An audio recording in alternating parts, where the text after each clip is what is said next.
Well, hi everybody, and welcome to The Conversation. My name is Luke Jackson, and I'm here with our dear friend Julianne Kowalski. So Julianne, thanks for doing this with us. Of course, I'm so excited. Yeah, it's really fun. So one of the things I'm the most excited about is obviously we've got a lot of history with you, right? Mm-hmm. And so what I'd like to do is maybe start with where you're coming from. Obviously, we got to know you as a high school student in Norco, California. Yeah. Now you're living full-time in Southeast Asia, right? Mm-hmm. Working to see slaves freed out of the sex trade, and we'll get to all of that. So, but before we get to that, why don't you just tell us a little about how you grew up and where you're coming from? Yeah, sure.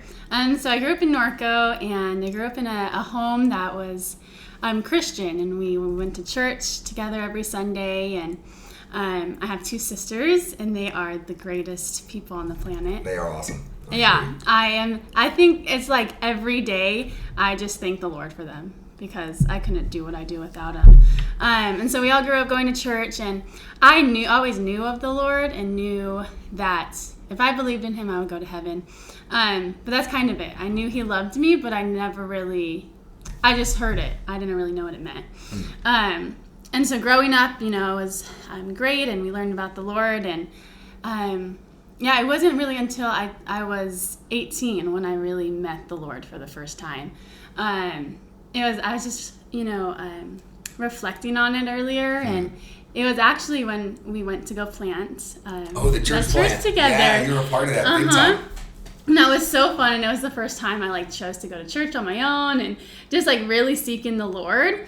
And so that was my senior year of high school, and then just a couple weeks before that, I had turned 18, and Alyssa, my sister, gave me a new Bible and a journal and all these journaling supplies to just get me going, because she is so passionate about the Lord. And so she just started discipling me and mentoring me, and so I just began to seek the Lord so fully when I was 18, and that journal really became the start of a beautiful journey with me and the Lord, and being intimate in journaling and reading and loving him. And so when we were doing our church plant, that's when I heard the Lord speak to me for the first time. And he told me some of the plans he had for me, and I was not happy about it, but I knew it was him. What part were you not happy about? What were you not excited to hear at that point? Okay, well, I was a senior in high school, and so my dream was to go to a Christian school in Seattle. I kind of wanted to get out of California and just kind of move out and do my own thing. And it was beautiful. It was a Christian school. There wasn't anything bad about it, but the Lord, very gently, but he told me no. Okay. Right when we were sitting on the couch, I think it was Heavenly in their living room in Riverside. Yeah. He told me no, I'm not going to go there, and that I needed to rest and stop striving for that, because and I knew when I was planning to go, I knew I was striving, that it was something I was striving so much for to make happen when it really wasn't supposed to be. And so I had a lot of peace about it, even though I knew that's rude. I want to go there. Yeah. And so he said no and stay in Norco. And I just knew it was him, and that kind of started being in Norco and having that freedom to come and go, because I was in Norco. So it was really cool. And that whole year, it was just a beautiful journey of me and the Lord just together, seeking him and learning and really understanding for the first time his love, because when I was growing up, I just kind of knew okay, everybody says he loves me, but I don't know for sure.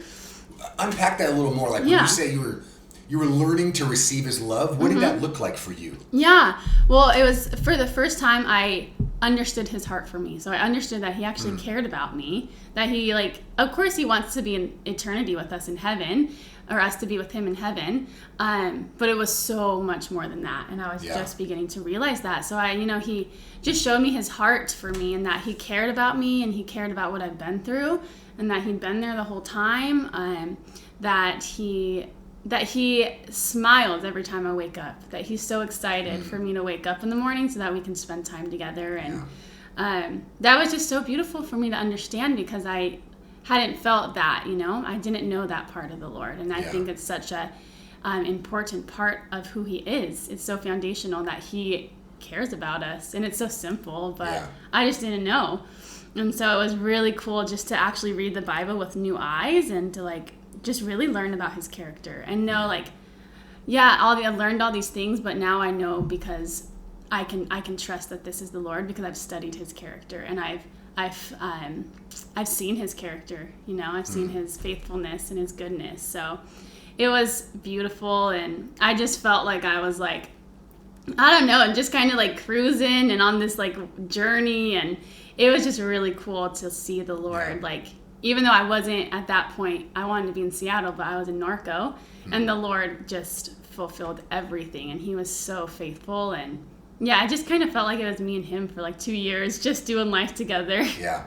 It was so fun. Now, during that season, were there, like you said, you wanted to be in Seattle, but you knew the Lord had kept you at home for that season. What were the challenges along the way? Even though like there was this beautiful thing God was doing with you, were there moments along the way when it was easy to bail out of that, or how did that go? Just because you were not where you wanted to be in that sense? Yeah, it was definitely hard at times, because most of my friends were at their dream college doing life, and I love community, and so I would like sometimes go to their college campuses and see that, just like that community and that tight-knit group, and getting to do life together with these people. And so there was a part of me that definitely was hurting and just kind of feeling like I was missing out.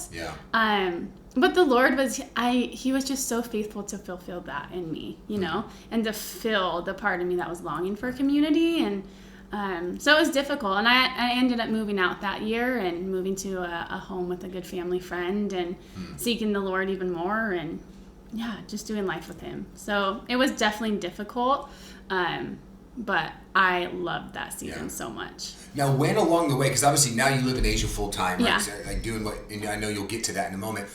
Where along that journey of you coming to know Jesus, right, learning to hear his voice, learning about his character, when along the way did you start to discover the nations and begin to discern that call from the Holy Spirit that was what you were to give your life to? How did that go along the way?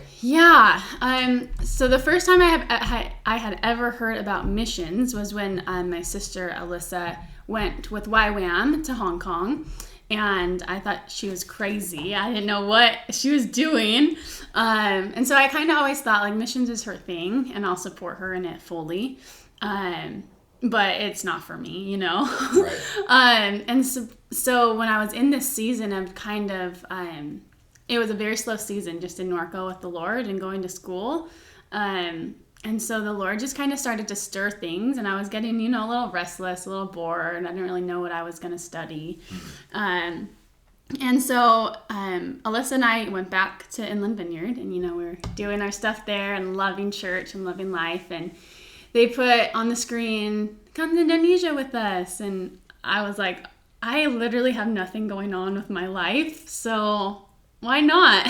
So that first call, even, I guess that's what's fascinating to me, is because now you do this full time. But that initial moment wasn't like a lightning bolt from heaven, I'm called to missions. It was more of I don't have anything else to do then at the moment. That's kind of how it started? Yeah, totally. Wow. It excited me, and I honestly, it sounds bad, but I never really had a desire to travel. I just kind of was fine where I was. And so it was really cool that the Lord, he gave me this season of simpleness and slowness, and that opened up the door for me to go. And so I signed up, and it was like a very quick trip. I think I signed up like 2 months before or something. It was so quick.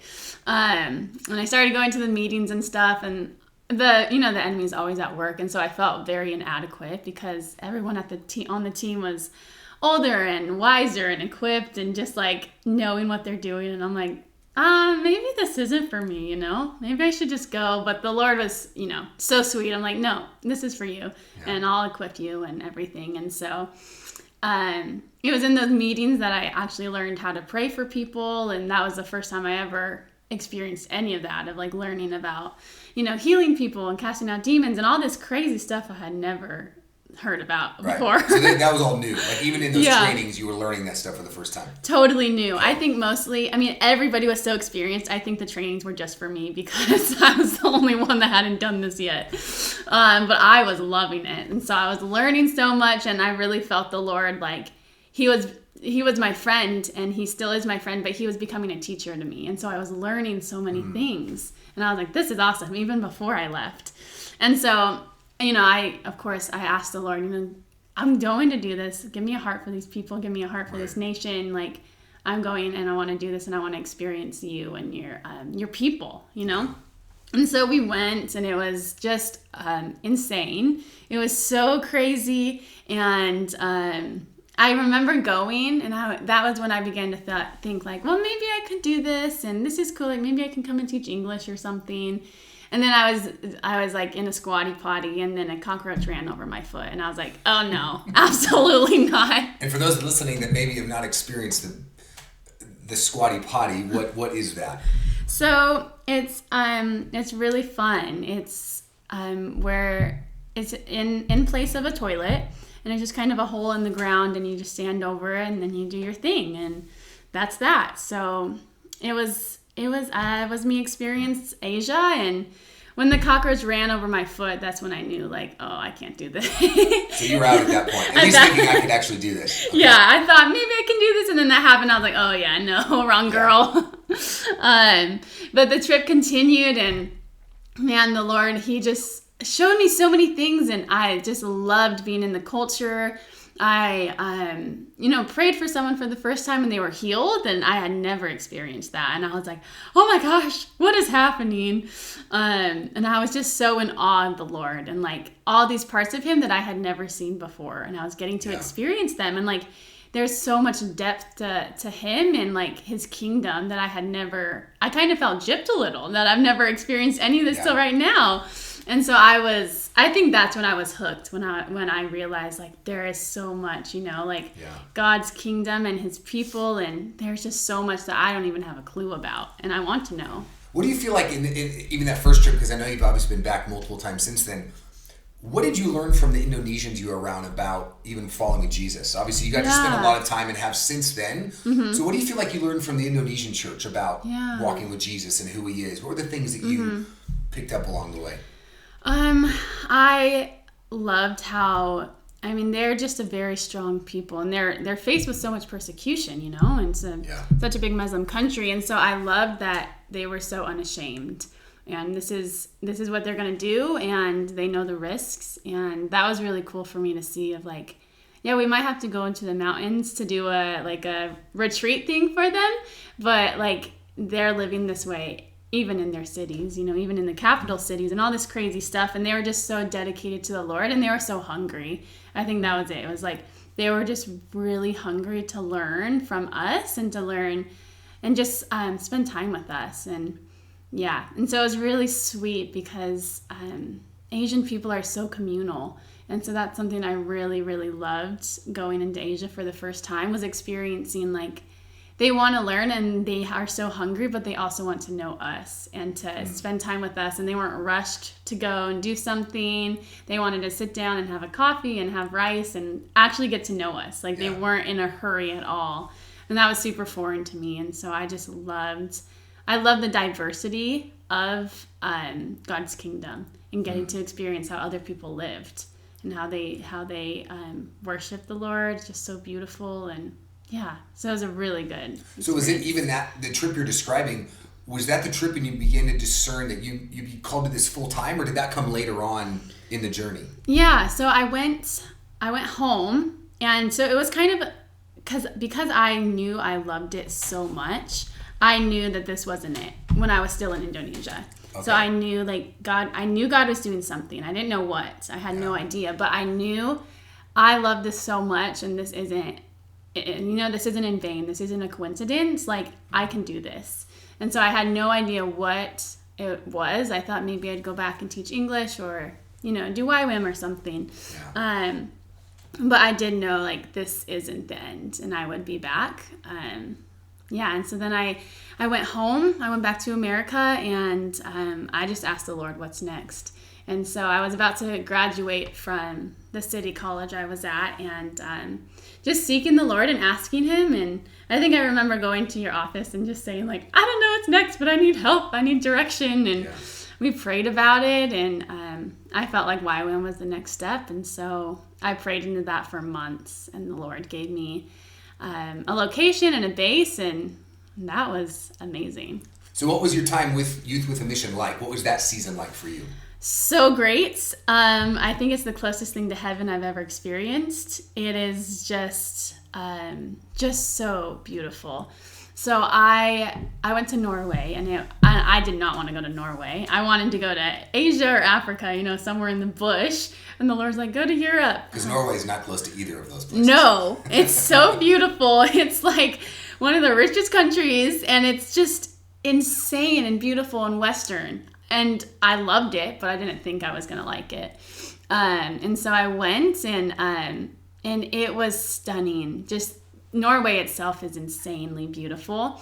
The people are great, and the culture of YWAM is just something that is like out of this world. And so I was just loving it, because our one job was to be with the Lord every day, all day, every day. Mm-hmm. And it was like, that is all we woke up to do, was to be with the Lord and learn more about him.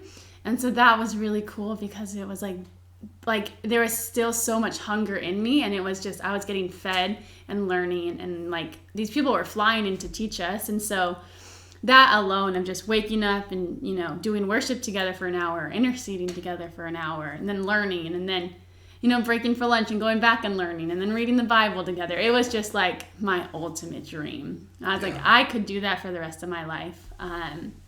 And so that, but also the people I met and the friendships I met. I'm still some of my closest friends today. And every time I'm in America, I go and see them. And some of my biggest supporters are from that time in Norway. And so it was beautiful. And so that was lecture phase. We were just seeking the Lord 100% all day, every day. And then we got to go out into the nations, of course, and go and kind of teach what we were learning, and do the stuff that we were learning about.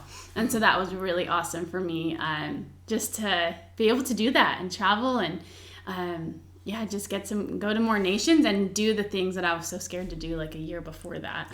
Yeah. What were some of the things that you were scared about before that you began to walk into, maybe you thought you wouldn't have? Oh, I was terrified to share the gospel. I don't even think I had, and that's our call as Christians, but I just don't think I had ever done it before YWAM. And so I was convicted, because like, how many times in the Bible does it say share the good news, And so I was in YWAM, and they're teaching us, so sweet, teaching us, how to share the gospel, and we'd practice with each other. And I was like, this is so scary. And it was just like with my friends.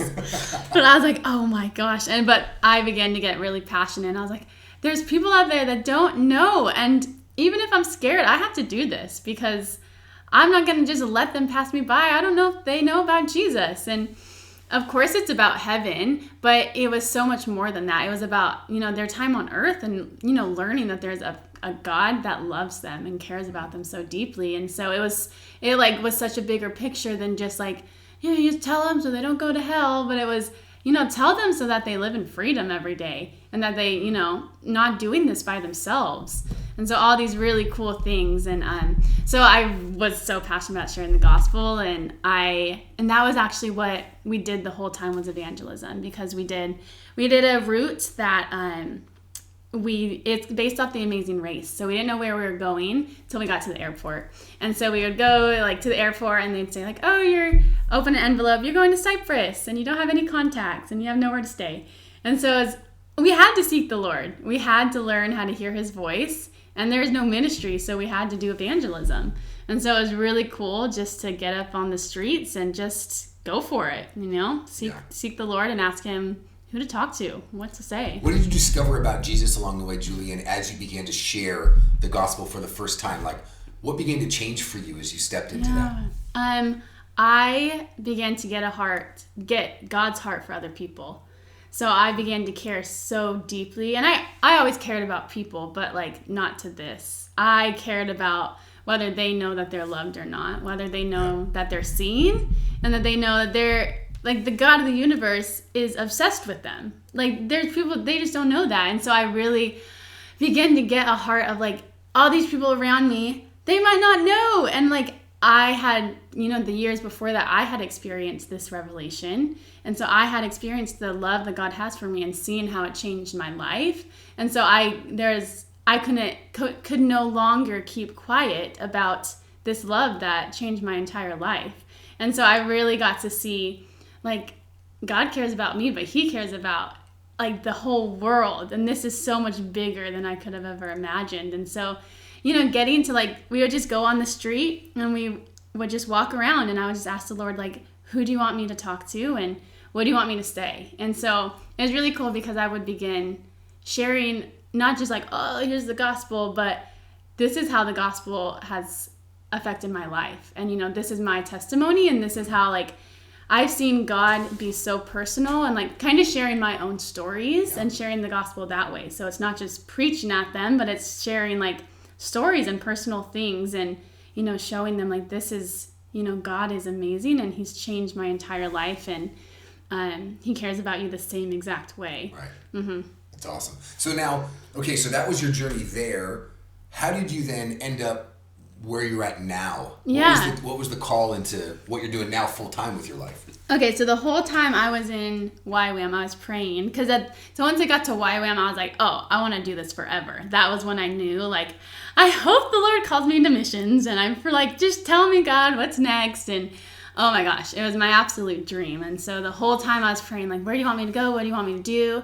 And so after YWAM, I was not ready to go home. And I knew that from when I started YWAM. So I had already booked a ticket back to Indonesia because I was like, I don't want to go home yet. This is the best thing ever. And so I went to Indonesia and spent some time there, and ended up going to Bali and just experiencing the Lord in really, really cool ways. And started doing red light district ministries for the first time. And so I had never experienced that. What does that entail when you say red light?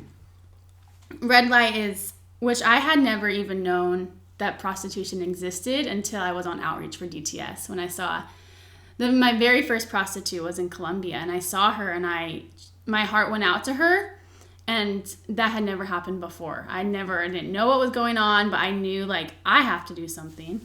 So that was my first experience. And then I went to Hong Kong and kind of saw more and realized that people are doing something. And so basically, like, human trafficking is this insane thing that's going on in our world, and I hadn't known that. And so what these ministries are doing, these anti-trafficking organizations are going, they all have different ways of doing it, but the one I was working with, they were going into brothels and strip clubs and going on the streets and just ministering to the women. And so, talking with the women, creating relationships, showing them that they're not alone, that there's no judgment here, that there's other options and there's a way out. And if they needed help, then we would help them. And so it was really cool just to experience that. And I just didn't know people did that. I didn't know that was an option for a job, like to be able to go into these places and really speak to these women and seeing the Lord's heart for them. And so when I was doing evangelism and on outreach, I began to see God's heart for people. But when I was in these red light districts, he just downloaded his heart for me, and my heart just began to break, and it was just so insane. And so that's kind of anti-trafficking orgs. And so go in and create relationships with them and help them find a way out. Okay. Mm-hmm. So that's what I was doing when I was there. And just, I was so protected. Like, I had never had a boyfriend. Like, this was so completely opposite than who I am. So you were, since you'd consider sheltered until you all of a sudden now we're seeing all these things. Yes. What was that like? Oh, it was insane. And I think it's still quite insane. But it was like, I just had this new perspective, and just all of these things I didn't even know existed. I barely knew what sex was. And so I'm learning, like, okay, first off, this is happening. Women are being forced to do this, but men are coming to receive this. And so there's so many different aspects of, like, okay, sex is good. It's from the Lord, but this is not good.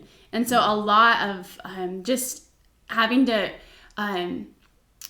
put that truth in me that, like, the Lord, this is bad, but the Lord created this for good, and the enemy is just using all his tactics to ruin this. And so it still is very confusing for me. But it really, it just I saw so many different things that I never knew existed. And so at that point, I knew I had to do something, because this was the worst thing I've ever seen, like that people are, being forced to do this. Men are coming, like the enemy is just all up in there, enslaving everyone, the men included, and the pimps, and everyone is being enslaved. And so I knew at that point that I had to do something, and I loved getting to meet with the women. So I knew when I was in one of the clubs praying for a woman, I just knew at that point, like, this is what I want to do. Yeah. And so I asked the Lord, I was praying for the girl, and just, and I just asked the Lord, I was like, this is so crazy. Like, I could not have ever imagined I would be in here. I didn't even know this existed till a week ago, and now I'm doing it. And so I just asked the Lord, I was like, I want to do this. Can we do this? Like, this is what I want to do. And he was, yeah, absolutely, we can do this. Just so excited that I want to do it with him, and just do this ministry with him. And so I knew at that point that I'd be working with anti-trafficking organizations. And it was just really cool to see, God give me his heart for these people, even though I could not have imagined, being in that exact place. Yeah. Mm-hmm. So so then fast forward now to where you are now. So what are you doing with your days now? Yeah, so I'm working in Pattaya, Thailand. I work with Free Reign International, and we have a vocational school called Share Love, and that is what I do full time. And so I've been there for 2 years now, and we have a school. So Share Love is, we're there in Pattaya. Pattaya is the sex tourism capital of the world, and so there's thousands of people being exploited. And so we go into the brothels and the streets and the bars, and just share with these people that there's another option. So we have a hair school and a whole restorative program. And once they want to come out, we have an entire 1-year beauty program for the women. Mm-hmm. And so we teach them a new skill, so that they're not just like, okay, you're out and now that's great, but we're equipping them to, provide for themselves and not be reliant on other people. And so we have this program, and they come in, and it's a beauty school, but it's so much more than that. It's, we teach them, we do church together every Monday, and it's just the most beautiful thing to worship with them. And they do devotions every day. They're in therapy once a week, and of course they learn hair and they learn budgeting. So we equip them fully for success, and that's what we do. And we also take men. So there's a lot of men being exploited in Pattaya, and so we take the men too, and have a barber program for them. And so my job is, a lot of teams will come, so I coordinate a lot of the teams, reaching a lot of the women out there, kind of just being their friend. And once they come into the program, just being there to support them, and kind of do life with them, and become their friends, and really just know that they know they have someone to be with. Let me ask you this, Julian. What's it been like for you? Because obviously I know from your stories, right, spending a lot of your time in some of the darkest places in the world, right, where, like you said, the enemy is rampant, right, darkness is explicit right in front of you, right, there's no censorship, right, in your world. What has it been like just for you in your own journey, as you've really now been doing this full time? What's the journey been like for you along the way as you're in that environment every single day? It's definitely difficult. It comes with its challenges. It's hard because Pattaya, there's any time of the day, we see women for sale, we see children for sale, and we're faced with that reality every single day that we're there. And so it's a difficult place to live. It's not easy, but I think the Lord he's been so faithful. And so it is really hard because it's such a dark place, and we see so many things. And so there's like this tension of like, this is the worst thing I've ever seen, and I didn't even know this existed, but the Lord is good. And so it's like trying to figure out like what, just like that tension of what is going on. How do I process this? What do I do with this? It's difficult. Like, personally, I'm on anti-anxiety medicine because it's so difficult to live in that environment. And so I've had to seek a lot of therapy and take a lot of time off of work to really work through the things that I've seen and what I've taken in, and things that I've thought like, oh, I've seen that now I'm tainted. Now there's no going back. And so the Lord's really been redeeming that recently of like, no, you're not tainted. He's renewing all things and he's making all things new. And so kind of going through that process almost daily of, okay, like, I've like gotten a hold on it, but then something else will come up always. Something always comes up. And so being secure in the Lord is the biggest thing I think I've learned is I have to be 100% reliant on the Lord because I am not strong enough to do this. And that's a beautiful thing. And so knowing that I am weak but the Lord makes me strong, and that if I rest in him, then I can, ride on his strength, and It's not my own. Yeah. Well, let me ask you this then, kind of given that part of your journey, right? I appreciate you being vulnerable and sharing that, right? So there's going to be those that are listening that are going to be called to do what you're doing. They're going to be called to cross borders, cross into cultures. They'll be the goers, right, in the Great Commission. But then there's going to be a lot of us like myself who are called to stay and pray and support and do whatever we are called to do to be senders. What would you like us that are in the sending group to know about not only you personally, but for those that they're supporting or praying for, right? Because you just described a reality that many of us may not think about, right? I realize in the church it's easy to think, oh, she's a missionary, and we put you up on a pedestal. You're not a person anymore. And to hear you say, well, you're on anti-anxiety meds, that wouldn't even cross our brain potentially, but you're a person walking through journeys. So what would you like us to know as we're praying for you, as maybe people listening are connected with missionaries across the world? What should we know? What should we be aware of that maybe we're not? Yeah, I think definitely that we're just humans, and that we, I don't know, it's very difficult, and so it's very hard to come home sometimes because people want to know all the good stories, and like people will just say like, oh, like how's Thailand? It's good, right? And they kind of end it like that. And so I guess understanding that first, living overseas by itself is difficult. Like that is so hard, living in another culture and missing home and all of that culture shock is difficult to live with. And then on top of that, ministry and wherever, any missionaries are, the work's always going to be difficult, and there's always going to be challenges, even if there are victories.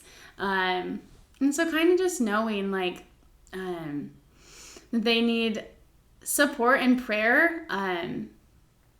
I don't know, asking them like the hard questions, I think, knowing and sending them, like I'm praying for you, but like, and I have a beautiful support system. So my support system just like out, they are just amazing. And they already do this, but really asking your people, like how are you doing, and how, like specifically, can I be praying for you? And are there things that you want to talk about and no one's asking you about? Are there things like, how is your spiritual walk? Because that is one of the biggest ways that the enemy will try to tear us down, is in our spiritual journey, because I think a lot of people expect missionaries to, just be in love with the Lord all the time, have it all together. And so I think that's one of the hardest ones, is like, sometimes I don't know where the Lord is. I haven't heard him for months.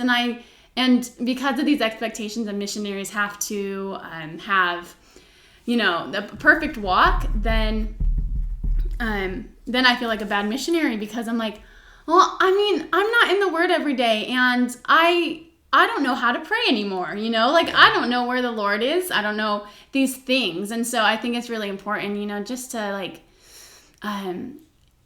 they're gonna struggle, and that is, it's perfectly normal. Yeah. It's hard, and it's like encouraging them in that, and, just telling them like, it's okay to feel those things, and, it sucks, and the Lord's present all the time, but like, not expecting them to be perfect all the time, and they don't like, I think not expecting them to always be spiritual, because when I come home, it's always like, it's just so spiritual all the time, and of course, Jesus is my entire world, but like, just because we're missionaries doesn't mean we're like, praying for people 24/7 and, always doing that. Person. Exactly. And so, yeah, I don't know. It's fun. When we get visitors, it's really fun because when they come intentionally, but we also have fun together. And so it's like it's a balance of that, definitely. So on that note, because obviously you and I have been overseas quite a bit together, and a lot of our conversation along the way, I'd really be curious to hear your feedback for those that will be coming to where you are, maybe those that are taking short-term trips anywhere in the world, right? I know myself, I've been overseas enough, and I've reflected back and I realized there's multiple things I've done that I've realized like it wasn't actually blessing the people we were going to bless, or we definitely weren't blessing the nations. We thought it was good, but I realized along the way, the more I developed friendships and actually heard feedback, like, well, this is actually more of a headache on your end when I come and bring a team and whatever. So what would the things that you'd want to say to anybody who's not just coming to serve with sheer love, but just people that are thinking, I'd love to go do a short-term trip, or I'd love to come. What are the things we need to hear that maybe they don't get put into the training because they're maybe not as attractive, or they won't make it on the slideshow. But you that is the receiver, like, you need us to know. What would some of those things be? First, definitely, it's not about you, and I didn't know that. I mean, I thought, I'm going to go, do this, but it was about me, But really, if you're coming to serve, like, it's about the people you're going to serve. And of course, the Lord's going to be doing stuff in you.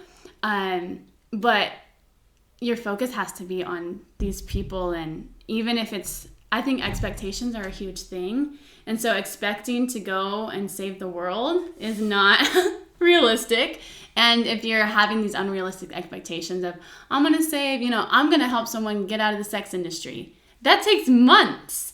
That is not something that's... It's not a 10-day trip fix. No, it can be, and it has been, because the Lord is so amazing and can do anything he wants, but typically not. Right. And so a lot of people will come with the expectation of, like kind of that savior complex and that hero of, I'm going to this place and it's such a hard place, but I'm going, like it means more about who they are than what they're doing. Yeah. And so knowing, like, yes, you might be coming to a ministry that, helps people out of the sex industry, or maybe you're going to the slums, but really what the people in that ministry need might not even be out in those places. Right. What they might need is to be in their office filing, or like filling stuff out for a county. Right. Or like sweeping the floor, cleaning up stuff we wouldn't necessarily think of. Exactly. It's not the glamorous stuff that again, makes the slideshow when we come home, right? Yeah, right. No one wants to know that you cleaned out the storage closet. Right. Like, we paid $3,000 for you to go. What'd you do? I helped file. Right? That's not the sexy thing to say. Yeah, exactly. But it's important, and I think a lot of what people miss out on is the communal part of it. Because when I first went on my first trip to Indo, I was like, let's do this, and we're gonna do all this stuff to help the kingdom. But really, they just wanted to connect with us. They wanted to sit down and have a conversation and learn. But, the Westerners are like, gotta do this and this and this and this, and we're not making a difference, and no one's gonna pay for me to do this again if I'm not doing all this stuff, if I'm not in the slum, no one's gonna care. And so it was really big for me to know, like, it's so important that we are pouring into the people we're going to see, that we're not trying to fix them. I think that's a big thing, is that we're not going to fix people, That is not even our job. That's the Lord's job, and our number one job is to love them.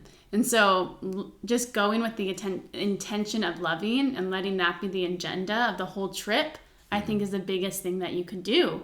And so going and go wherever you're going, pouring into not just the national people, but the people that are there serving. So the other missionaries and the leaders, and pouring into those people and checking in on them if you're there. A lot of people will go and just kind of forget about us, which it's very common. And I mean, I probably did that on my first couple trips. I definitely have, no question about it. Didn't even think to do that until I was on the receiving end, and I'm like, they just want me to be their tour guide. And so really, and then I got teams that were just, they understood. And so then they would really seek time with us. And so they began coming and praying with us and encouraging us, and, taking us one-on-ones and just like praying and asking us the hard questions, being there to be friends with us, like hanging out, getting to know each other and pouring into the staff that is there. Yeah. And so I think that's really important. And,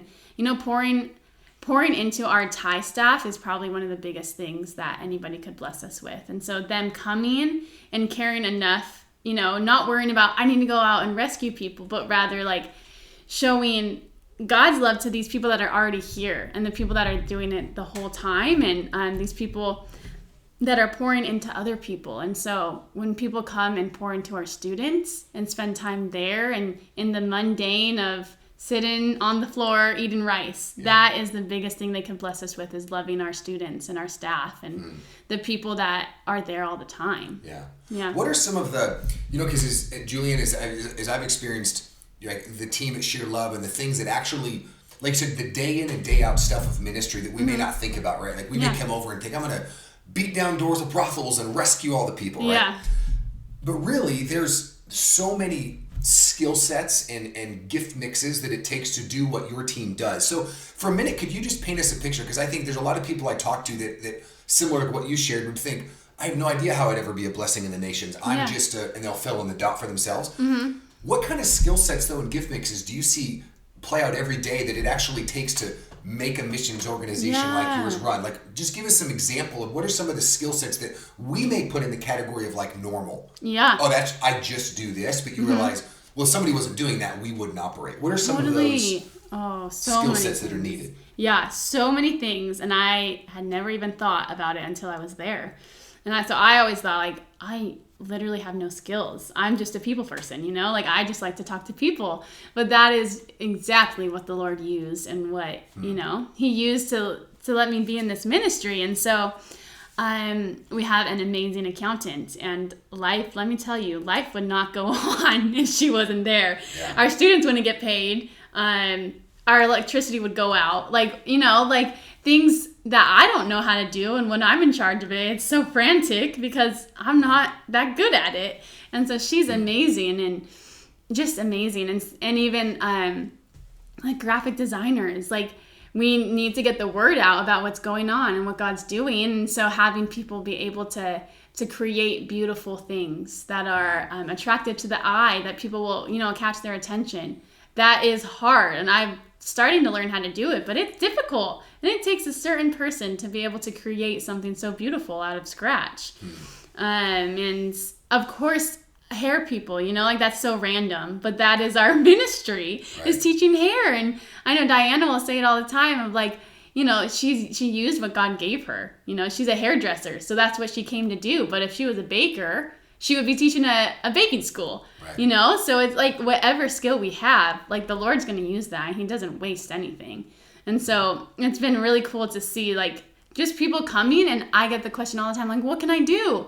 Well, what are you, like, anybody can teach English. Like, you don't need, anybody, And so having people come that are photographers and just seeing them be blessed by being able to, give and find a place here, and whatever is in your hands, that like the Lord will use it. Well, and you mentioned therapy. Yeah, so, like, exactly. There's got to be somebody who can actually totally do that with you, right? An actual therapist. Yes. Yeah. We have a therapist for our students, and we prayed for her for years. And she is the only one that's come.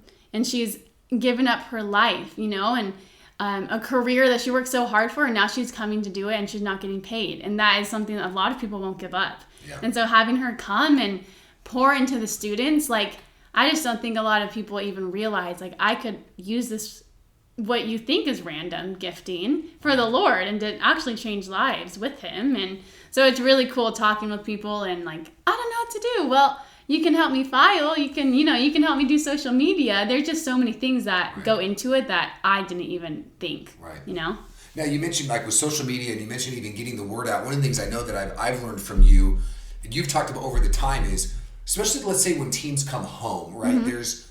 We want to be able to tell a story of what we've seen, what we've experienced, right? We want to be storytellers, but obviously I know in your experience, there's ways we can tell the story that is actually honoring of the people we're talking about. And of course, there's ways we can come home and tell stories that are, like you said, they're more about us, not about the people we're serving, right? Mm-hmm. It can become the people that we think we're blessing are actually being exploited. Yeah. We may not even know it, but we need to be aware of it.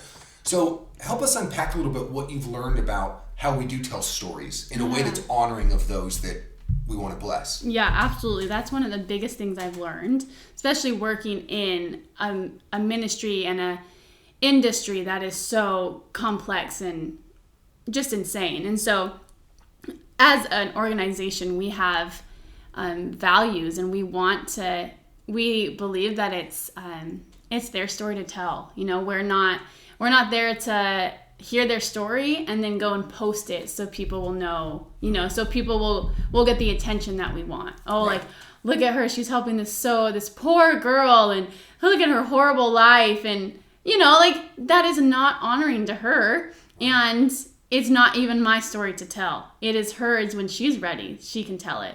And so we are so careful, and anybody that comes to our organization, they sign contracts, multiple contracts. You know, they're not allowed to take photos at all in our salon because our girls are just leaving the brothels. And so we don't, on our social media and personally, like, it's a moral thing.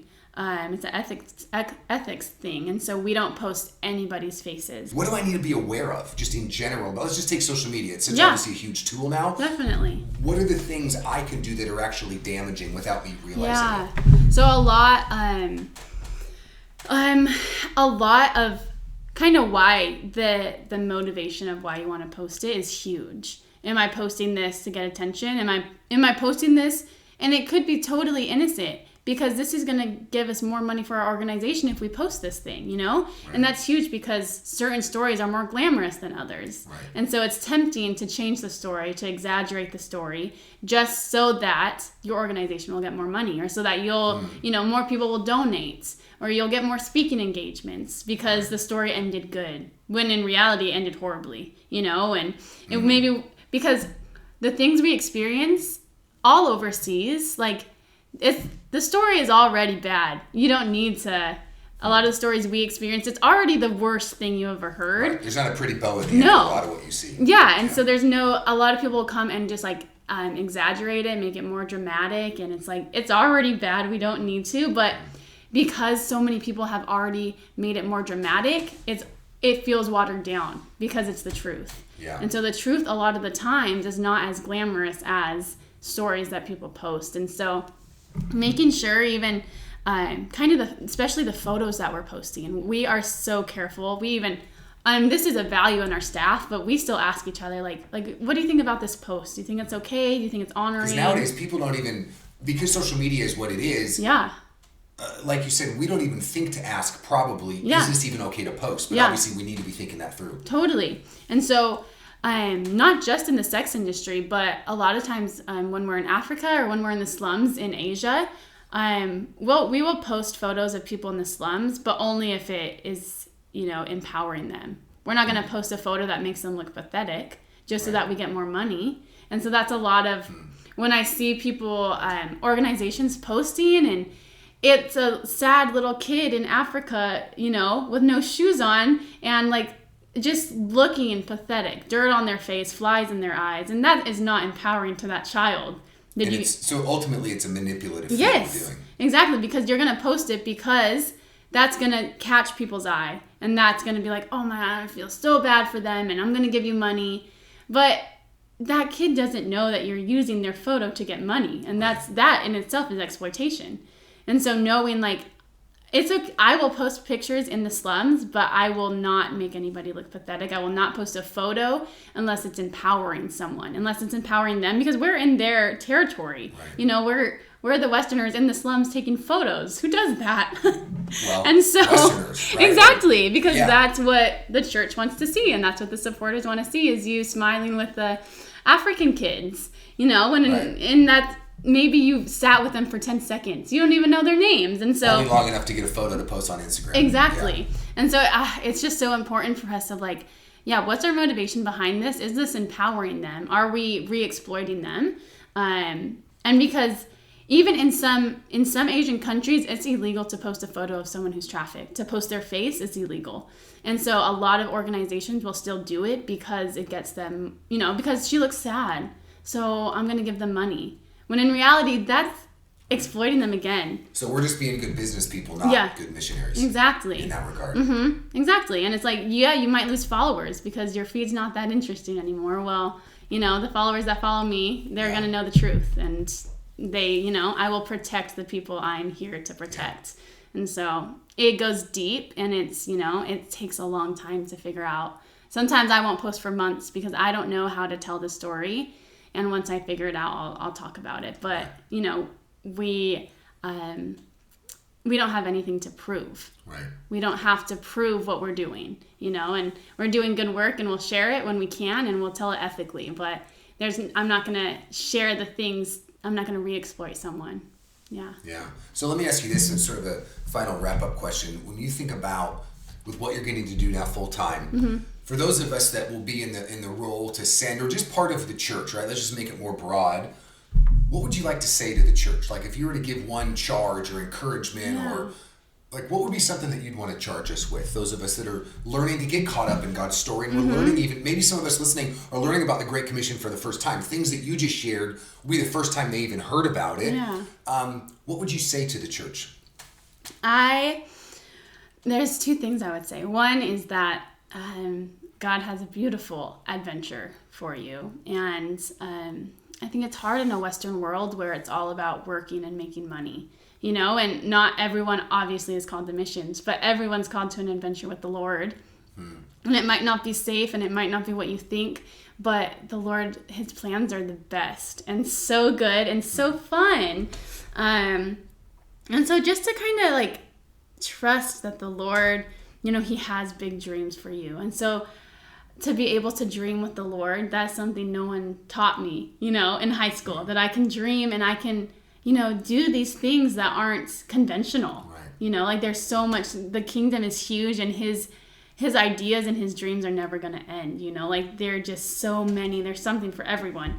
And so to know like to just hear his voice and to trust, like, this is crazy, but I want to do it, and even for the young people of like, feeling that like they're too young to make a difference. And it's so not true. And that's just the enemy. And the Lord uses everyone. And I think it's just so fun to adventure with the Lord and to go on this journey of, I don't know what, I couldn't imagine this. Right. I don't know what he's doing. And but it's so fun because we're learning to trust. Yeah. And so sometimes instead of, doing the safe thing, it's doing, obeying and doing what God's saying, even if it's like, what the heck is that? Right. And so I think that's really cool. And just dreaming with the Lord, I think, is so important because he has so many things that he wants to do with us. He wants to do it with us. And that's he wants to partner with us and do it. He could do it on his own, but he wants to do it with us. And so, doing that with him, it's so beautiful. And I think the other thing is that ultimately we are called to love people. We're not called to fix them. And I think that's a hard thing in the church right now is with all these controversial issues of like, do we let them in the church? Like, we love them, that's the only thing we're called to do is to love them. Whoever it is, like we are called to love and to love God and to love others. And I'll tell you, we cannot fix them. We're not there to fix them. God's working and he's doing it, and we're called to love our neighbors and to share the good news with them. And I think that's a lot of things. It gets super complicated, and it's just not that complicated, Like we're called to love, and we're called to love everyone, even if we're not the same. And that's the beauty of the kingdom is that's all. Our job's quite easy actually, and it's to love. And so that's been really cool for me to see, even in doing the work I do of feeling like I always need to fix them. I need to help them. I need to do something. I need to get them out. I'm here to save them when really I'm there to love them. Yeah. I'm there to be their friend, to know that, make sure they know they're seen, make sure they know they have someone that's safe, and you have to share the gospel and love them. So I think that's something huge I've learned is we are called to love, and God's going to do the rest. Yeah. That's awesome. Mm-hmm. Julian, thanks for doing this. Yeah, thanks of course. Thanks for spending the time. It's been awesome. Totally. So good. Well, everybody, until the next conversation, grace and peace.